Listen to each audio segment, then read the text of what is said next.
Scientist भी books को refer करते हैं, रिसर्च पेपर्स को रेफर करते हैं। सारी चीजें उनको याद नहीं रखनी और आपको याद नहीं रखनी है। लॉजिकली जो बच्चे सोचते हैं कि सारी चीजें मैं याद कर लूंगा, आपको नहीं रखना। आपको एक लाइब्रेरी नहीं बनना है।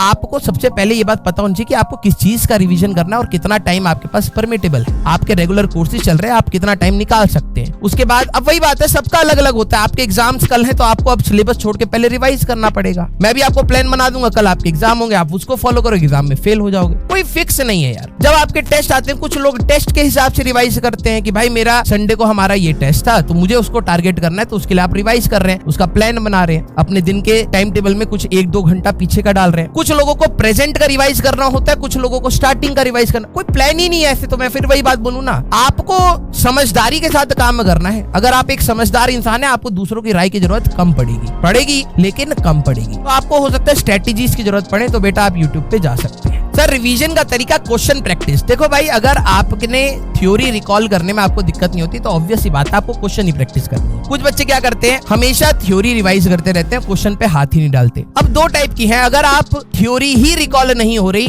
तो आप उसको लिख कर देखिए। आप उसको 2 या 3 बार लिख कर देखेंगे, फॉर्मुलेज लिखेंगे, सारे एक जगह पर लिखना स्टार्ट करेंगे तो आपको याद हो जाएगा। अगर आप कहते हैं सर नहीं होता, तो आप गधे हैं, बिल्कुल गधे हैं। क्योंकि अगर आप 3-4 बार लिखने के बाद भी अगर आपको याद नहीं हो रहा, सर मैं भूल जाता हूँ, वो नॉर्मल है। लेकिन अगर आपको 3-4 बार लिखने के बाद भी याद नहीं हो रहा तो आप गधे हो गए। अगर आपका क्वेश्चन वाला, सर मेरे को थ्योरी रिवाइज हो जाती है लेकिन मैं क्वेश्चन में दिक्कत आती है, क्वेश्चन की प्रैक्टिस आप रेगुलर टाइम टू टाइम आप अपने चैप्टर्स को क्लासिफाई कर लीजिए, किन किन चैप्टर्स को कब कब करना है, और उनके ऊपर कुछ ना कुछ क्वेश्चंस PYQ सबसे पहले करते रहिए। जो क्वेश्चन खराब होते हैं उन टॉपिक्स की थ्योरी को रिवाइज करते रहिए। ये सभी के साथ होता है बेटा। कोई भी ऐसा स्टूडेंट नहीं होता कि जो एक बार पढ़ ले और जिंदगी भर याद रहेगा। ऑब्वियस सी बात है कि आप उस चीज को भूलेंगे ही। कुछ चीजें आपको याद रहेंगी, कुछ चीजें आपको हमेशा रिवाइज करते रहना पड़ेगा। Beat formula, beat derivations, beat concepts, सबका कुछ ना कुछ मिसिंग होता रहता है। तो आपको रिवीजन इसलिए करना है। ये आपको लोड लेने वाली बात ही नहीं है। कौन सा ऐसा इंसान है भाई जिसने एक चीज पढ़ ली तो जिंदगी भर याद रहेगी। लोग अपनी बुक्स को रेफर करते हैं, भले वो साइंटिस्ट ही क्यों ना हो। साइंटिस्ट भी बुक्स को रेफर करते हैं, रिसर्च पेपर्स को रेफर करते हैं। सारी चीजें उनको याद नहीं रखनी और आपको याद नहीं रखनी है। लॉजिकली जो बच्चे सोचते हैं कि सारी चीजें मैं याद कर लूंगा, आपको नहीं रखना। आपको